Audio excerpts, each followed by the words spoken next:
안녕하세요. 강북청사원 원장 박준호입니다. 만나서 반갑습니다.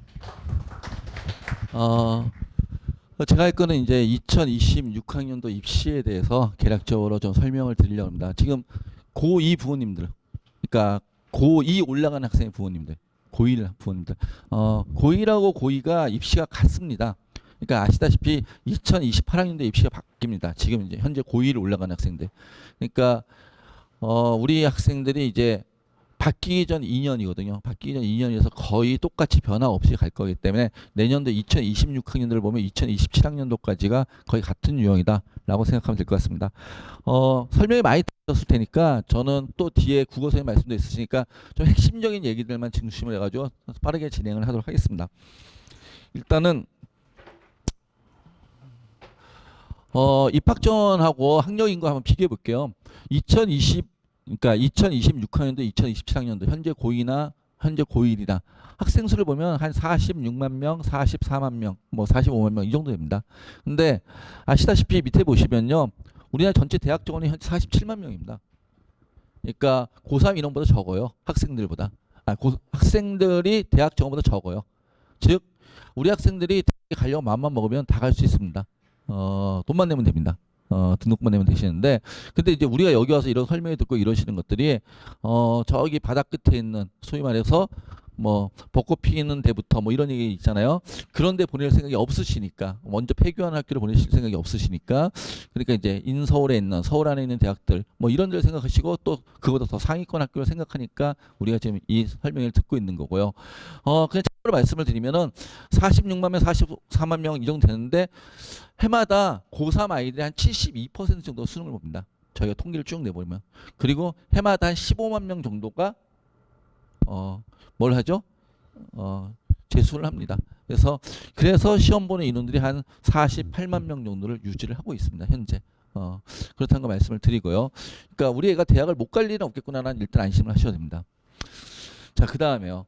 두 번째 말씀드리고 싶은 것들이, 그런데 우리 아이가 대학을 가는데 어떤 전형을 제일 많이 뽑죠?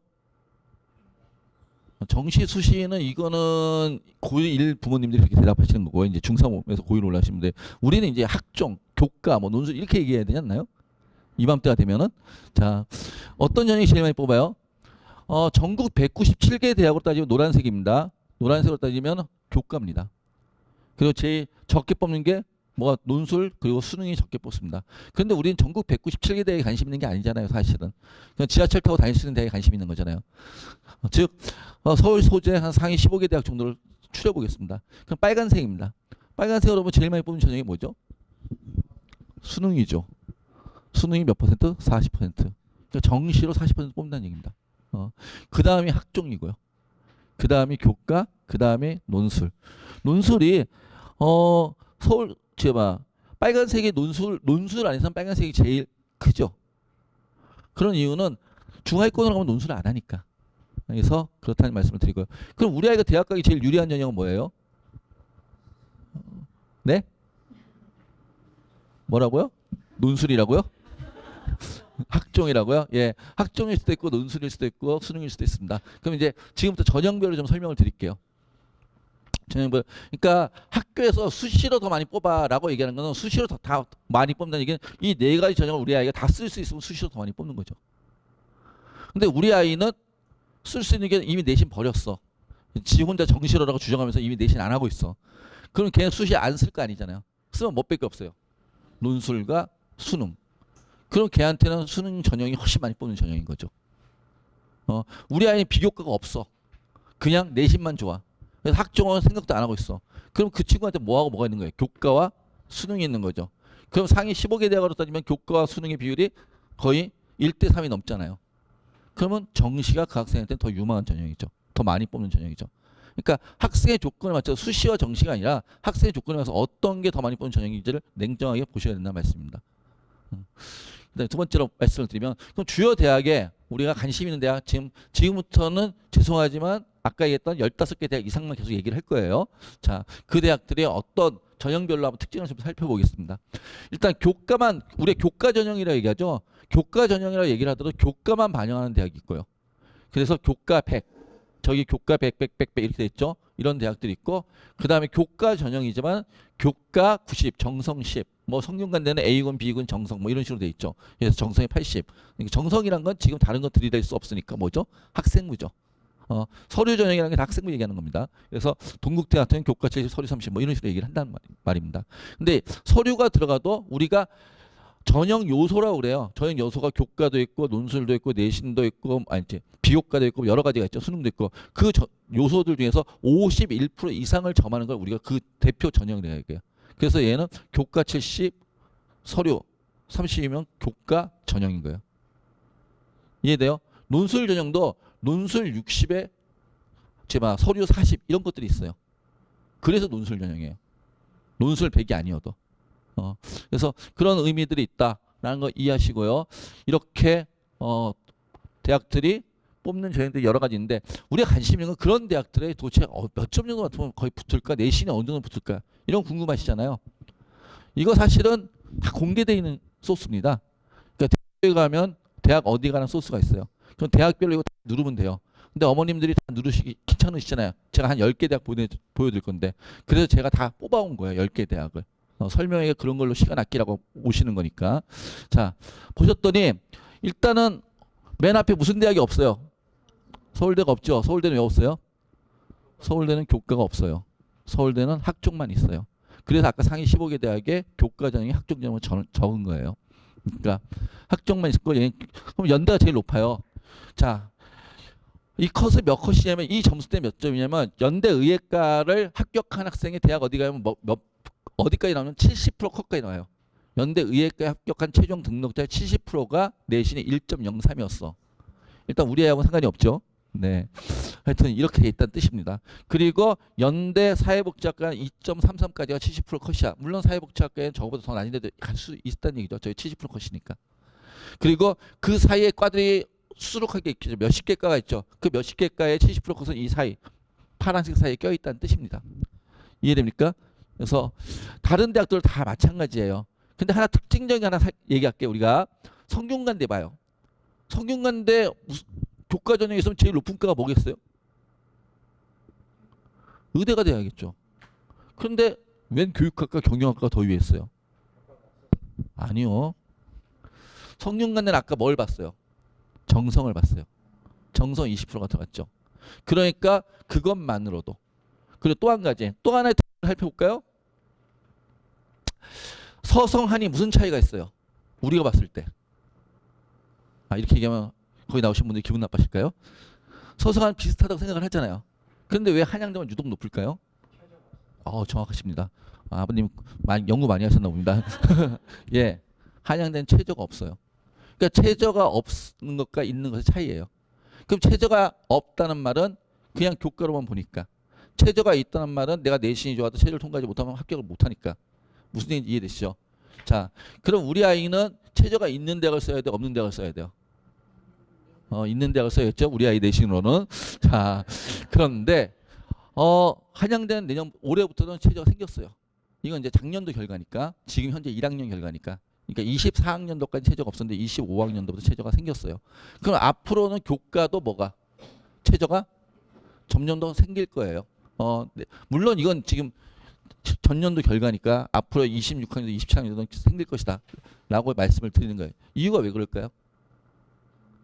28학년도를 대비하기 위해서요. 28학년도 내신이 몇 등급이에요? 5등급이잖아요. 그러니까 내신 5등급제에서 변별력이 없어지잖아요. 변별력이 없어지니까 뭐만 할 수 없어요. 교과로만 뽑을 수가 없는 거예요. 내신을. 이해돼요? 그래서 28학년도 현재 중3 동생들이 있으면은 중3 아이들부터는 교과에도 학종적 요소가 들어가요. 그리고 교과에도 수능 최저가 들어갈 수 있는 확률이 되게 높아요. 왜냐하면 그러니까 5등급으로 한다고 해서 단순화하잖아요. 단순화하면 애들이 쉬워질 거라고 얘기하지만 대학은 좋은 애를 뽑아야 되는데 변별력이 약해지니까 뭔가 수단을 더 집어넣어야 되죠. 무슨 얘기인지 이해되시나요? 그러니까 예전에 그런 말씀 하시는 분을 제가 유튜브에 본 적이 있는데 교수님이신데 시험 범위가 줄어들어서 아이들의 학력 수준, 학습에 대한 뭐죠?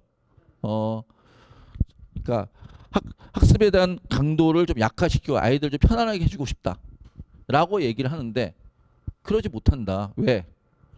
진도가 줄어들면 예전엔 진도가 10단원에서 문제를 하나씩 뽑는 10문제를 뽑는다 그러면은 각 핵심 단원들만 핵심 문제만 뽑으면 되는데 이제는 5단원 줄였는데 거기서 10문제를 뽑는다면 짜투리도 뽑아야 되니까. 그러니까 이전보다 좀 더 지엽적인 공부까지 해야 된다. 라는 말씀하시더라고요. 자, 그 다음에요. 역시 마찬가지로 쭉 보시면은 특징들 있죠. 어디? 다른 대학에 비해서 앞에 대학들에 비해서 건대와 동국대의 컷이 높아요. 이유가 뭐죠? 최저가 없으니까. 얘네들이 최저가 없으니까. 아, 동국대는 그래요. 잘하는 게 10개만 하니까. 아버님이 모집영어 많이 보셨네요. 자, 그리고 건국대와 동국대를 비교했을 때 역시 동국대는 왜? 동국대는 이런 이유예요. 다른 보통의 대학들은 전교과 뭐 이렇게 반영한다고 얘기했는데 동국대는 이수 과목도 따지지 않아요. 그냥 10과목만. 그러니까 이수 단위를 안 따져요. 잘 본 거 10개.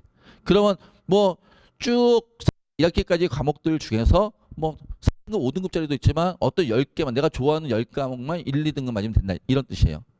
자, 지금 1학년에서 2학년 올라가신 부모님들 우리가 1학년 중간고사까지 마치고 나서 이미 나는 이제 내신은 망쳤어. 난 버린 몸이야. 이제 정시를 준비할 거야. 이런 부모님 애들도 있죠.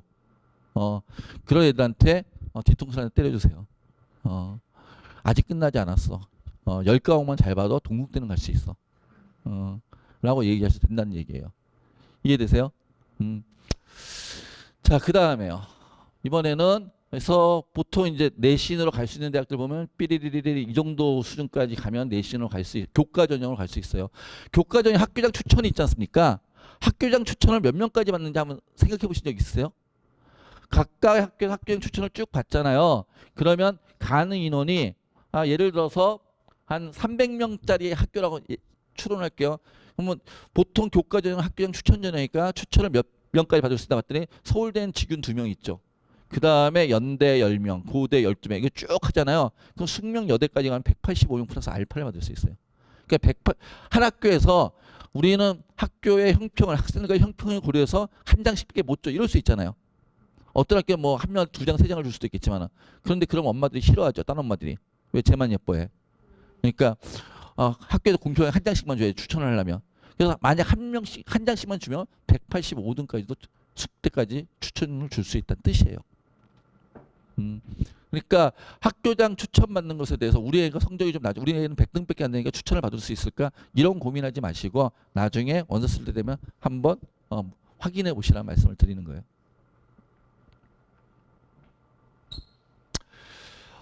교과전 이 근처에 이 대학이 있어요. 이 근처에 광운대라고 있죠. 그래서 이 동네에 있으니까 제가 이거 말씀드리니까 교과 전형은 내신이 엄청 좋은 애들만 쓸 것 같잖아요. 그런데 어때요? 올해 합격한 아이들 역시 70% 컷이 이미 또 있을 수 있을 거예요. 물론 이게 상식적이죠. 2등급 중반, 3등급 초반 이 정도 대학이면. 그런데 여기까지도 있다는 얘기예요. 그러니까 내신 공부해야 돼 말아야 돼요. 끝까지 하셔야죠. 어떻게 될지 보니까. 교과 전형에서 저렇게까지 내려가는 이유는요. 추합이 많아요.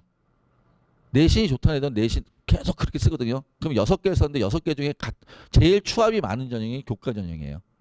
그래서 성적수는 쭉 빠지다 보면 저기까지 내려갈 수도 있다. 라는 말씀을 드리는 거예요.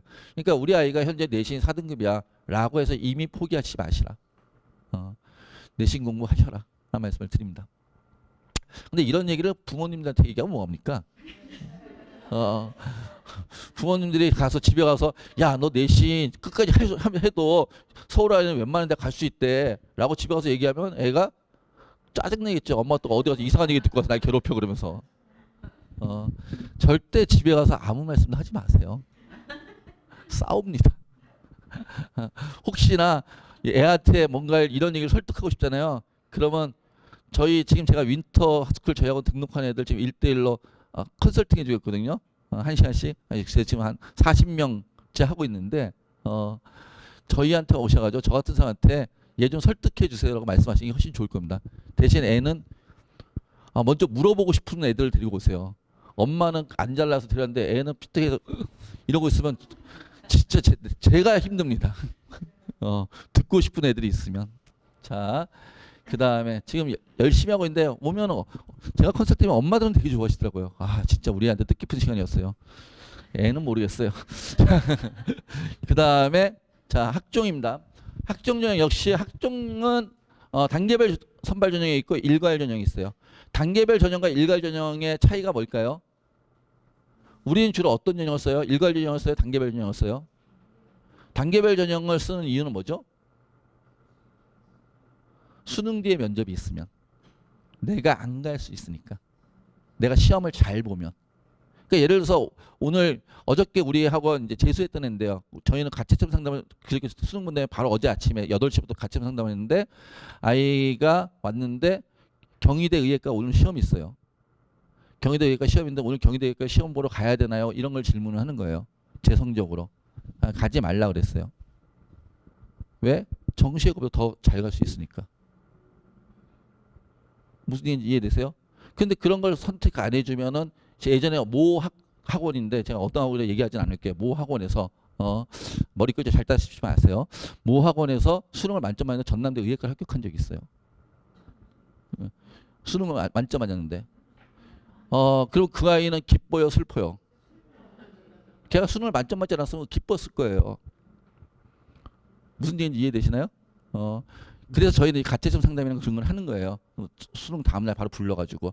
그래서 너 이 대학 가 말어 이런 것도 결정을 해주는데 일단은 그런 걸 할 수 있어요. 단계별로 하면은. 근데 일괄 전형은 어떨 거예요? 내가 거기 붙으면 무조건 감사합니다. 전 선택하지 않겠습니다. 거기 붙으면 제가 3보 1비하면서 인사하면서 가겠습니다. 뭐 이런 학교들은 일괄 전형을 써도 좋죠. 하여튼 그렇습니다. 그래서 보시면 알겠지만 다 뭐가 붙어 있어요? 면접이 단계별 전형 이런 게 붙어 있는 거죠. 보통 3배수 전형이 있거나 아니면은 4배 전형이 있거나 면접 전형들은 이게 많아요. 수능 최저가 없는 전형이 많아요. 왜? 면접을 통해서 얘를 확인할 수 있으니까. 자, 그리고요. 종합 전형들 이렇게 있습니다. 근데 우리는 또 궁금한 게 이런 게 궁금하잖아요. 종합 전형 그러면 어떤 애들이 붙는데 내신은 도대체 어느 정도면 종합 전형을 쓸 수 있는데 라고 봤더니 내신은 이 정도 되면 쓸 수 있다고 합니다. 어느 정도 되면 쓸 수 있는 거예요? 삐리를 봤더니 뭐 3등급 초반 중반까지도 여기는 4등급까지도 쓰겠네요. 그 다음에 또 봤더니 여기는 뭐 6등급도 쓰네요. 동국대 같은 경우에는 뭐 이렇게 쭉 있어요. 그런데 이러면 희망이 막 샘솟잖아요. 우리 애도 혹시 쓸 수 있지 않을까? 자, 슬픈 걸 보여드릴게요. 시립대는 특이하게 이런 거 발표합니다. 학교 종류별로 70% 컷, 합격선이 70% 컷을 발표합니다. 그래서 일반 인문계하고 자사고하고, 이게 전국 자사고죠. 그 다음에 특목고하고 봤더니 아까 학종 전형을 합격한 애들을 봤더니 일반 인문계 몇 등급? 2등급 중반 정도. 자사고는 3등급대. 인문계열이에요. 특목고는 4등급, 5등급까지도 합격을 하죠. 그럼 아까 거기에서 4등급, 5등급이란 건 누구를 얘기하는 거예요? 우리 애하고 상관없죠. 라는 얘기입니다. 다시. 얘는 이과예요. 이과도 마찬가지 현상들이 나타나고 있습니다. 그러니까 학종이 있잖아요. 내신 안 좋으면 학종 못 씁니다.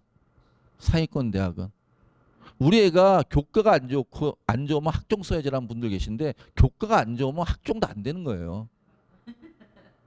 그러니까 학종이든 교과든 내신이 좋아야 돼요. 학종이 뭐 하는 거예요? 학생이 학교 생활을 얼마나 충실했는가를 보는 거잖아요. 그리고 우리 대학에 들어서 얘가 얼마만큼 충실하게 학업을 쫓아올 수 있는 걸 보는 거잖아요. 학종이 제일 많이 보는 게 뭐죠? 첫 번째 세 가지를 보는데 첫 번째가 학업 역량, 두 번째가 공동체 역량, 세 번째가 진로 역량을 봐요. 그러면 학생이 제일 많이 하는 게 학업 역량이에요. 왜? 학생이니까. 학교가 제일 많이 하는 게 뭐예요?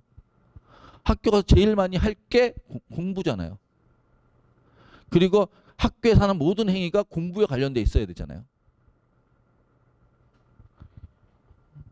그래서 일단은 우리 아이들이 학종으로 대학 가고 싶다라고 얘기하면 공부 잘해라 라고 말씀하시면 됩니다. 2학년 3학년 올라가신 부모님들은 뭐 별로 중요하지 않습니다. 1학년에서 2학년 올라가신 부모님들은 공부 잘해라 라는 말씀을 꼭 해주시기 바랍니다. 네.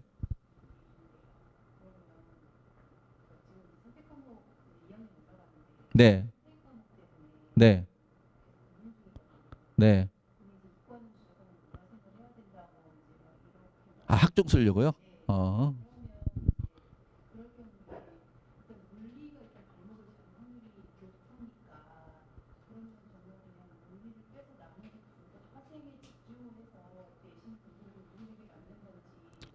어, 이런 궁금한 많이 있으시죠?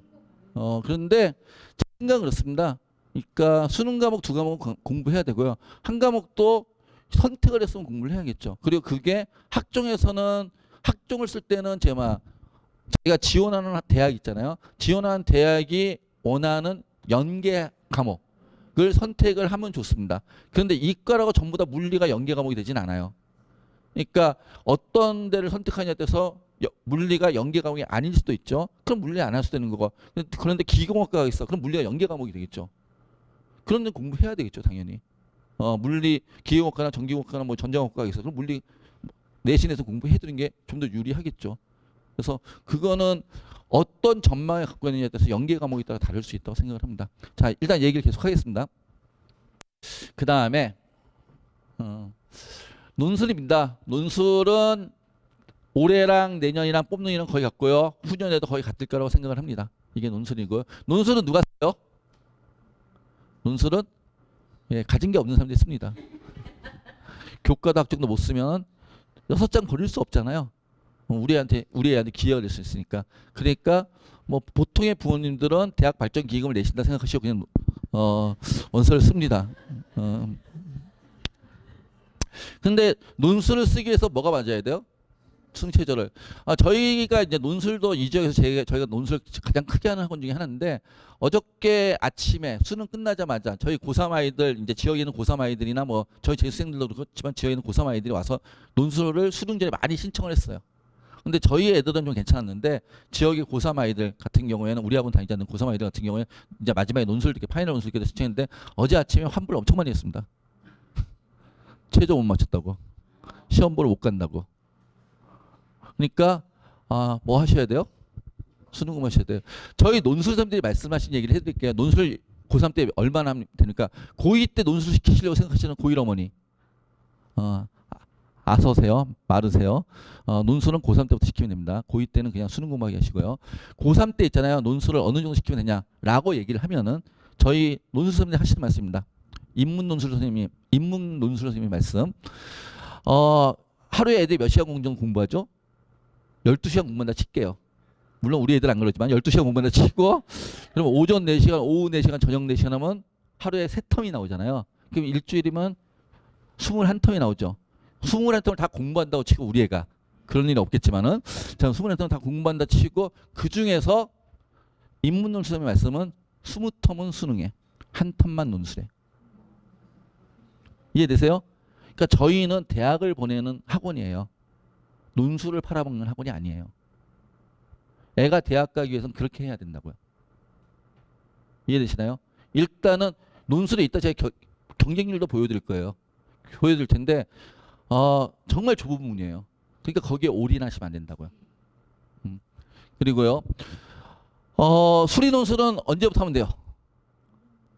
저희는 제가 재수생 학원의 원장이기도 하잖아요. 재학생 학원의 원장이기도 하지만 재수생 애들한테 수학이 안정적으로 모의고사 수학이 안정적으로 3등급 이상이 안 나오면 저는 논술 안 시킵니다. 수학 4, 5등급짜리한테 무슨 논술을 시켜요. 그러니까 부모님이 착각하시는데 우리 애가 수학이 4, 5등급이야. 학교 내신이 안 좋아. 그래서 논술밖에 못 써. 그래서 논술 시킨대요. 걔는 수학 문제를 못 풀어요. 논술 문제를 못 푸는데 논술을 왜 시켜요? 그냥 수능 공부 문제를 풀고 먼저 만들어야지. 그러니까 그게 풀리고 안정적으로 그 자리 간 다음에 논술을 시키세요. 자, 그 다음에요. 정시. 정시는 뭐 별로 관심 없으시죠? 내년도 정시는 이렇습니다. 내년도에 정시는 이렇게 되고요. 네, 그 전까지 없던 대학들이 다군에 생깁니다. 뭐 이 정도만 아시면 돼요. 다군에. 정시는 가나 다군 있어요. 자, 원서 모두 몇 장 쓸 수 있어요, 애들? 원서 모두 몇 장 쓸 수 있어요? 그러니까 수시 정시 다 합해서. 원서 모두 15장 쓸 수 있어요, 애들. 왜? 아시죠? 수시 6장, 정시 3장. 아이고. 그 다음에 사관학교 1장. 사관학교는 6회 공이 같은 날 시험 보기 때문에 한 장밖에 못 써요. 경찰대 1장.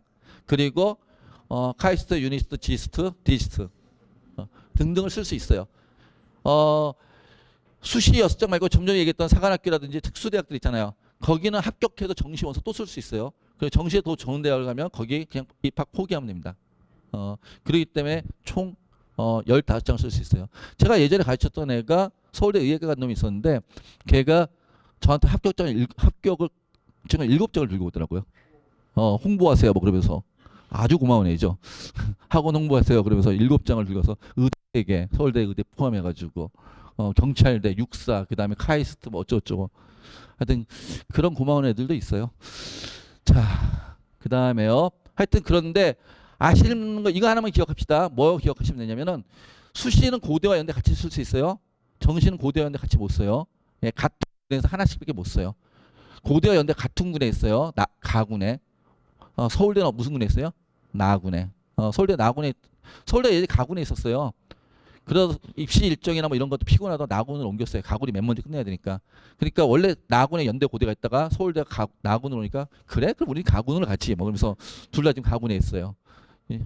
이유는 서울대 원서 쓴 애들이 연고대를 써야 되는데 같은 군에서는 자기네가 못 쓰니까. 그런 의미가 있습니다. 이거는 지금 보시는 건 의미 없고요. 나중에 애들 원서 점수 나온 다음에 그때 혹시나 필요하시면 저한테 오세요. 정시지원 컨설팅 해드릴 테니까. 그 다음에 유료입니다. 농담이고요. 저희 학원 다니시면 혹시 모릅니다. 그 다음에 연세 지금 내년도에 이제 반영되는 거 아까 얘기했죠. 수능이 제발 2028년도부터 수능 범위가 줄어든다고요. 수능 범위가 줄어드니까 제발 학생들의 변별력이 낮아지겠죠. 그러니까 수능에서도 뭘 이제 봐야 돼요. 내신을 보는 대학이 늘어납니다. 이미 서울대는 이전부터 봤고요. 그리고 올해부터 연대와 한양대가 아마 볼 겁니다. 연대하고 한양대가 학생부 종합평가 정시에서도. 그러면 그 후년도 현재 1학년 아이들이 고3이 됐을 때는 아마 이게 좀 몇 개 학교 더 늘어날 것 같아요. 제 생각에는. 그래서 이 방향으로 갈 것 같다. 라는 것들을 그래서 지금 우리 애들 뭐 해야 돼요? 내신 공부해야 돼 말아야 돼요? 그러니까 정시로야 난 정시로니까 이제부터 내신 안 하겠어. 입시를 모르는 애들이 아두란 얘기를 하는 거예요. 부모님들께 잘 설득하시고 설득을 못 하시면 저한테 데리고 오세요. 너가 정시로 대학 가려면 내신 공부해야 돼. 그리고 또 한 가지 말씀드리려면 정시로 대학 가기 위해서 내신을 해야 돼요. 저희는 재수학원도 가지고 있다고 그랬잖아요. 저희가 재수생들 성적 올라가는 아이들 보잖아요. 저희 학원에 오면 저희 학원 아이들이 97% 성적이 오릅니다. 실제로. 그런데 오른 폭이 있잖아요. 근데 내신 공부를 열심히 했던 애들이 많이 오릅니다. 내신 공부를 안 했던 애들보다. 그래서 저는 2학년 부모님들도 지금 이미 우리 애는 내신을 포기했어라고 얘기하는 친구들한테 적어도 2학년 말까지 내신 공부하기를 강력히 권합니다. 그리고 다 안 하더라도 적어도 수능과 연계된 과목, 수능을 보는 과목, 국수영, 그냥 탐구 있겠죠? 많은 반드시 공부하기를 권합니다. 우리가 수능이란 게 애들은 그런 얘기를 해요. 무슨 얘기를 하냐면 수능과 내신이 문제 유형에 따라 도움이 안 돼요. 막 이런 얘기를 하는데 수능은 수학용고사라는 게 학문을 배울 수 있는 능력을 가르치는 거잖아요. 그런 게 있는지를 확인하는 거잖아요. 그런데 그러면서 종합적 사고력을 물어본대요. 근데 종합적 사고력이 지식이 없이 만들어지나요? 부분적 개념들이 안 쌓여 있는데 종합적 사고력만 나와요? 개념들이 있고 지식이 있어야 사고력이 만들어지는 거잖아요. 그런 걸 물어보는 게 내신이란 말입니다. 그래서 내신 공부해야 된다고요. 그래야지 3학년 때 종합적 사고를 하죠. 그러니까 체력 훈련을 안 하고 지금부터 1, 2학년 아이들이 지금 내신 공부를 안 하겠어라고 얘기하는 이유는 체력 훈련을 안 하고 난 기술 훈련만 하겠어 이런 얘기예요. 근데 어떤 운동선수가 기술 훈련만 해요? 체력이 받쳐주지 않는데. 그래서 반드시 내신 공부하기를 강력히 권고하는데 부모님들한테 말하면 뭐합니까? 애들이 설득이 안 될 건데. 저한테 데리고 오세요. 설득해 드릴게요. 자, 하여튼 이렇게 된다라는 거 기억하시면 되고요. 그 다음에 고대가 달라진 거 하나 더 말씀드려요. 특별한 거 고대가 작년에는 탐구 지정, 과탐 지정 뭐 이런 게 있었는데 해제됐다라고 하시고요. 또 부모님들이 많이 물어보시는 게 있어요. 우리 아이 이제 고3 올라갔는데 이과 가는데 이제 많이 해제됐다면서요. 이과 자연계열도 확통 시험 봐도 된다면서요. 자연계열도 사탐 시험 봐도 된다면서요. 그럼 우리 아이가 과탐을 너무 어려워하니까 사탐 시험 보면 과목 바꾸면 안 되나요? 그 다음에 우리 아이는 미적을 너무 어려운데 학통을 바꾸고 자연계열 가면 안 되나요? 이거 대단히 많이 물어보십니다. 됩니다. 뭘로? 제도적으로. 그런데 현실적으로는 어렵습니다. 왜? 과탐에 다 상위권 대학 과탐에 다 뭐가 있어요? 가산점이 있어요. 이 가산점을 극복하기가 너무 어렵습니다. 저 정도의 대학을. 그리고 그 확통에 그럼 미적에 따른 가산점 안 주죠. 미적은 가산점을 안 줘도 되잖아요. 왜? 이미 시험에서 동일한 원점수이면 표점이 미적이 몇 점이 더 높잖아요. 이해돼요? 좀 이따 다시 한번 보여드리겠지만 오늘 아마 양준 선생님 그거 보여주셨네, 점수 구조들. 그러니까 그건 이미 가산점의 역할을 하고 있으니까. 그러니까 확통과 사탐을 하고서 이과라고 했다는 얘기는 그 가산점을 극복해야 된다는 얘기인데, 그 가산점 극복이 얼마나 어려운지 제가 보여드릴게요. 이게 연대 겁니다. 연대 경영학과를 쓰겠다가 있다 칩시다. 121 맞고 쓸 수 있을까? 하여튼 연대 쓰는데요. 121 맞고요. 자, 가산점이 없을 때예요. 작년에 가산점이 없을 때 생원 지원하는 애고 생륜 사문하는 애가 있어요. 그러면은 생원, 이거 작년 얘기, 작년도입니다. 올해 점수 아니에요. 작년 점수로 지금 환산한 거예요. 올해 건 아직 제가 이 표를 못 만들었어요. 작년 점수로 봤더니 생원 지원하는 애, 그때 가산점이 없었는데, 예, 사탐 가산점이 없었다는 뜻이에요. 사탐 가산점이 없으니까 생원 지원하는 애고 생륜 사문하는 애를 봤더니 생원 지원한 애가 원점수는 더 낮아요. 46, 47. 얘는 47, 47인데. 그런데 대학교 한 사람은 어때요? 더 높아요. 그래서 교차했다는 뜻이에요. 이해되세요? 근데 가산점에 사탐 3%를 줬어요. 사탐 3%. 올해부터 이제 사탐 3%가 들어가요. 작년엔 그래서 이과애가 합격했다는 얘기예요. 동일한 인문계열인데. 가산점이 없으니까. 근데 올해 사탐에서 3% 가산점을 줘요? 그럼 점수가 이렇게 바뀌어요. 그럼 역전이 돼요, 안 돼요? 안 되죠. 이해되시나요? 심지어 이 점수보다 더 높게, 그러니까 얘보다 더 높은 점수 47, 50을 받아도 얘보다 낮아요. 그럼 얘가 왜 연대 인문을 써요? 서울대 자연을 써야지. 무슨 얘기인지 알겠어요? 그러니까 실질적으로 교차를 할 수 있어요, 없어요? 없어요. 그러니까 가산점의 비율이 이런 영향력을 준다. 가산점이 어느 정도 최소한 3%다. 그러면 원점수 기준으로 한 3, 4점의 영향력을 줘요. 그러면 그걸 극복할 수 있냐? 그 상위권 대학에서? 뭐 중하위권은 모르겠는데 상위권 대학에서는 정시는 진짜 0.1점으로 판이 갈리는 판인데 대단히 어렵다. 이해되세요?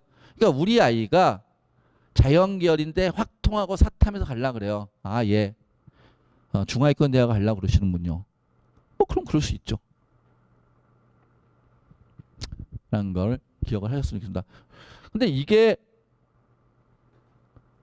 이렇게 가산점을 주는 게 맞죠? 왜요? 과탐이 사탐이 2배를 공부해야 돼요. 미적이 확통이 3배를 공부해야 돼요. 그러니까 확통하고 사탐을 바꾸겠다는 얘기잖아요. 공부 덜 하고 싶어서, 편하고 싶어서. 그럼 편하면은 나중에 결과는 힘들어야죠. 과정이 편하면. 과정도 편하고 결과도 편하면 이게 얼마나 불공평한 사회예요. 과정을 어렵게 하는 애들이 결과라도 좋아야죠. 저는 그렇게 생각을 합니다. 자, 그 다음에요. 이거는 올해 수능 탐구 영역 지원한 애들의 현황이에요. 사탐, 과탐, 탐구 지원한 애들. 봤더니 올해 사탐으로 한다. 자연계열이. 그러니까 작년보다 사탐이 2만 명이 늘어났어요. 윤사도 엄청 늘어났어요. 10% 가까이 늘어났어요. 그 다음에 지리도 한지도 3천 명이 늘어났고요. 사회문화 4만 명이 늘어났어요. 어디서 줄었어요? 물원, 하원, 생원, 지원에 줄었어요. 특히나 많이 준 데가 어디예요? 생원, 지원 이런 데가 많이 줄었어요. 하원도 많이 줄었고. 화생지에서. 걔네들이 어디로 갔어요? 이리로 갔어요. 자, 이게 탐구에서 교차하는 원인이에요. 근데 이래서 그 여기 간 애들이 뭐 좋아질 수도 있어요.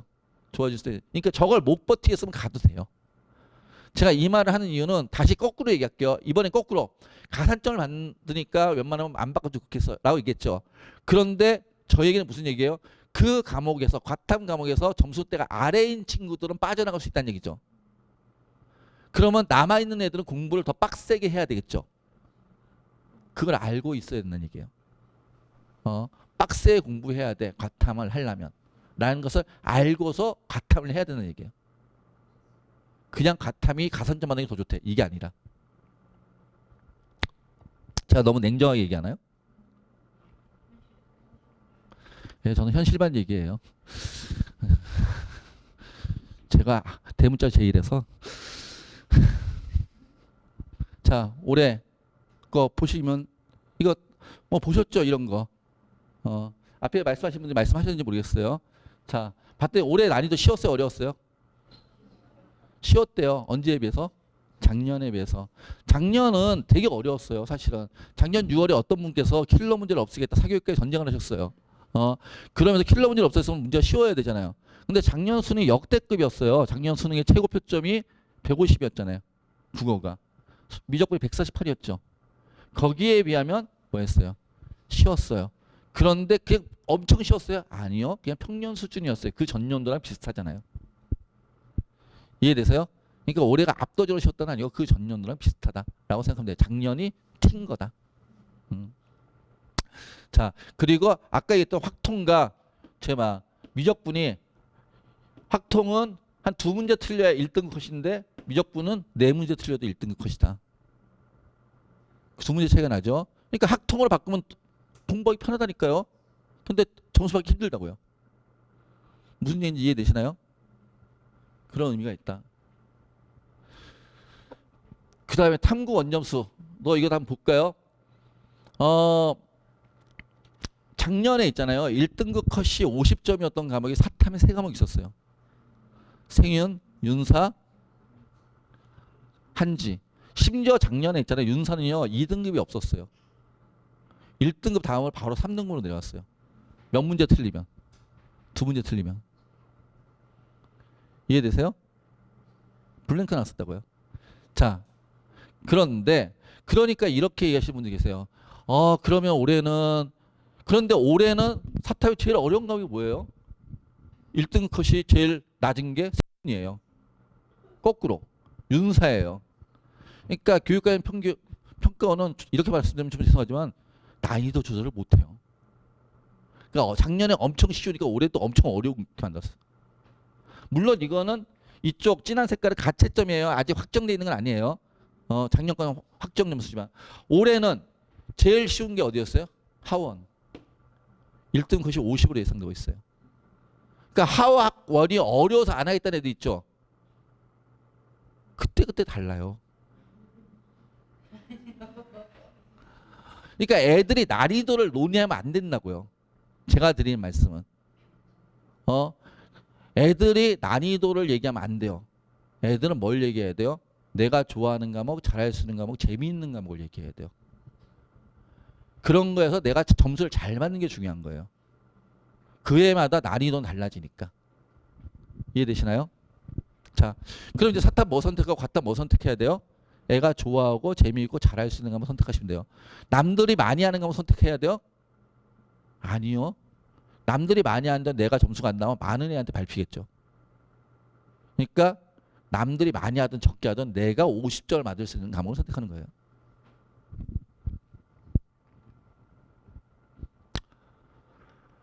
제가 너무 진짜 제기스럽게 얘기를 하는 것 같아요. 보시면은 2025 쭉 보시면은 작년에 표점이 제일 낮은 게 뭐였다고요? 윤사 아까 얘기했었죠. 표점 만점자라는 뜻은 무슨 뜻이에요? 평균에서부터 얼마만큼 멀리 있느냐의 뜻이에요. 그러니까 평균이 낮으면 저게 많이 올라가고 평균이 높으면 저게 많이 내려온다는 뜻이에요. 표점이란 게는.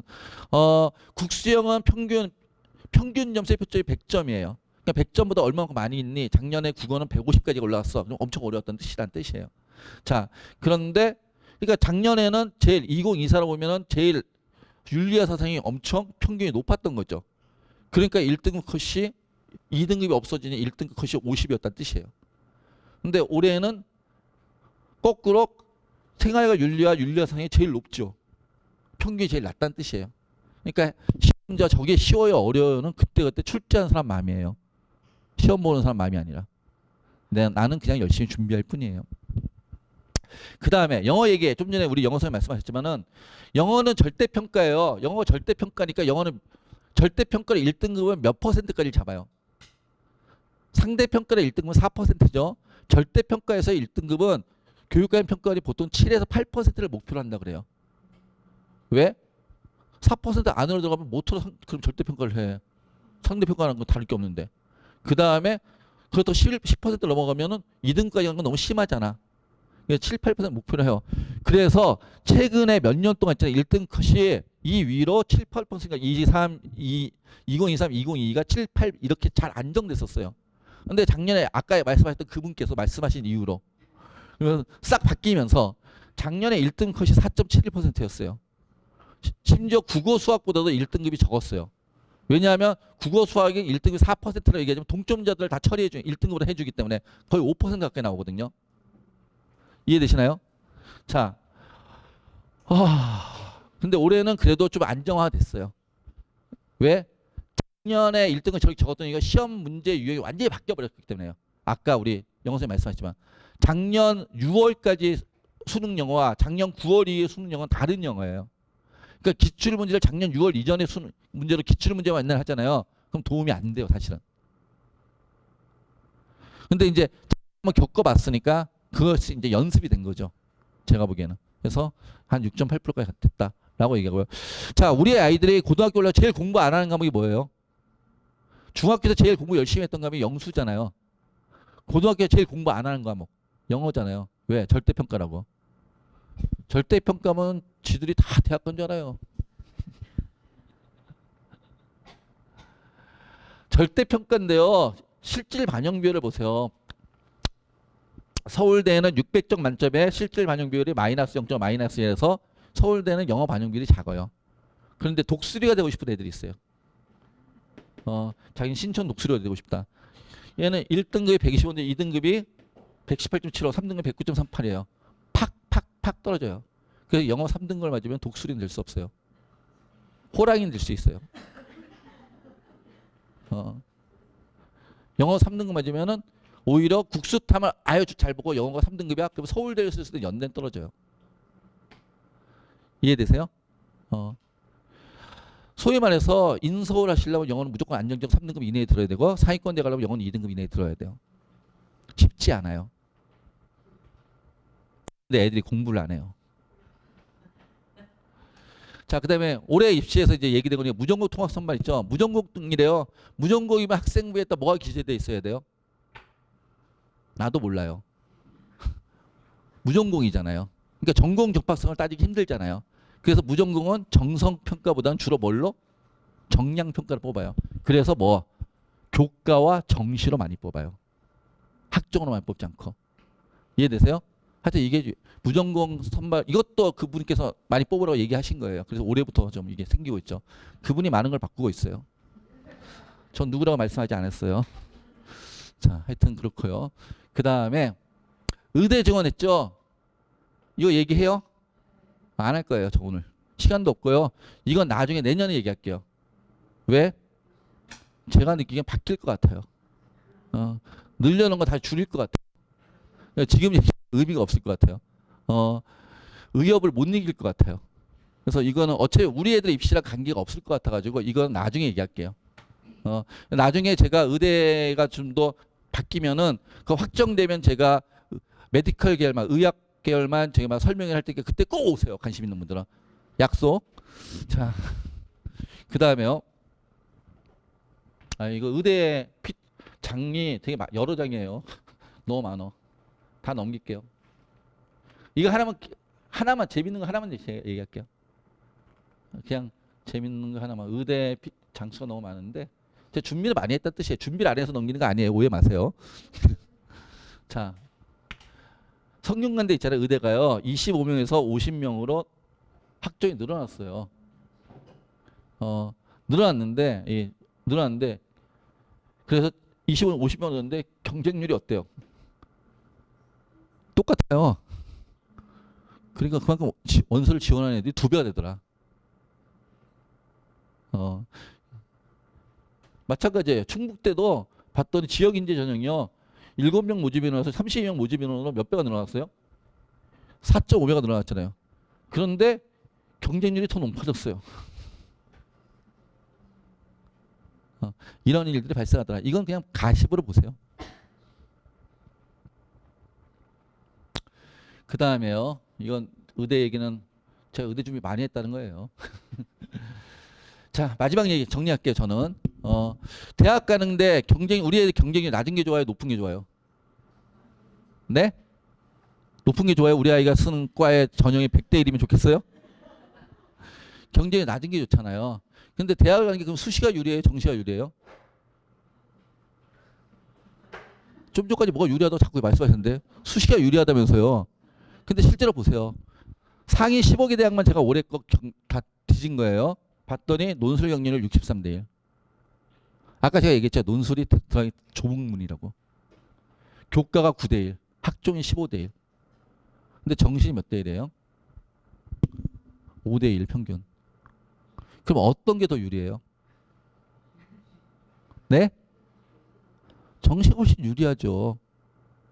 이렇게 얘기했더니 이걸 저희 유튜브에 한번 올린 적 있더니 댓글이 달렸더라고요. 야, 정시는 3장 쓰고 수시 6장 쓰니까 경쟁률이 여기가 2배가 되는 거 아니야. 그러니까 당연히 수시가 불리하고 정시가 유리하겠지. 아, 그럼 2배가 돼야지. 지금 거의 3배, 4배인데. 그러지 않아요? 정시가 유리해요. 그런데 학교에서는 왜 우리 애들은 수시가 유리하대요? 앞에가 생략돼 있죠. 어떤 말이? 공부를 하지 않는 우리 애들은 수시가 유리해. 다시 수능 공부를 하지 않는 우리 애들은 수시가 유리해. 그 가로가 생략되어 있는 거예요. 수능 공부를 하지 않는. 그럼 수능 공부를 하는 우리 애들은 뭐가 유리해요? 정시가 유리하죠. 경쟁률에서 낮잖아요. 아까 봤잖아요. 제일 많이 뽑잖아요. 40%. 그러니까 우리 애가 수시가 왜 유리한지, 왜 정시가 유리한지 알고 말씀하셔야 된다고요. 그런 말씀을 드려요. 그럼 우리 애들은 뭐 해야 돼요? 공부를 해야죠. 그래서 원서 9장을 다 활용해야죠. 이런 얘기를 애들한테 집에서 하지 마시라고요. 싸움 난다고요. 그냥 저한테 보내시라고요. 제가 상담해 줄게요. 그렇습니다. 그래서 정시가 더 끝까지 공부하셔야 된다. 그런데 제가 정시가 유리하댔죠. 그러면서 아까 내가 뭐라 했어요? 내신 공부 하라고 해서 안 하랬어요. 반드시 해야 됩니다. 2학년 때까지는. 지금 아이들이 예를 들어서 2학년 아이가 이제 기말고사 남았잖아요. 기말고사 남았는데 나는 이제 수시로 대학 갈 거야. 아니 정시로 대학 갈 거야. 이제부터는 내신 안 하겠어. 그러면서 기말고사 공부를 안 해요. 그러면 자기 정시 공부한대요. 한번 생각해 보세요. 3주 뒤에 기말고사 공부 안 하는 애가 1년 뒤에 수능을 공부하겠다고요? 말이 돼요? 그냥 공부 계속 안 할래요. 이 얘기지.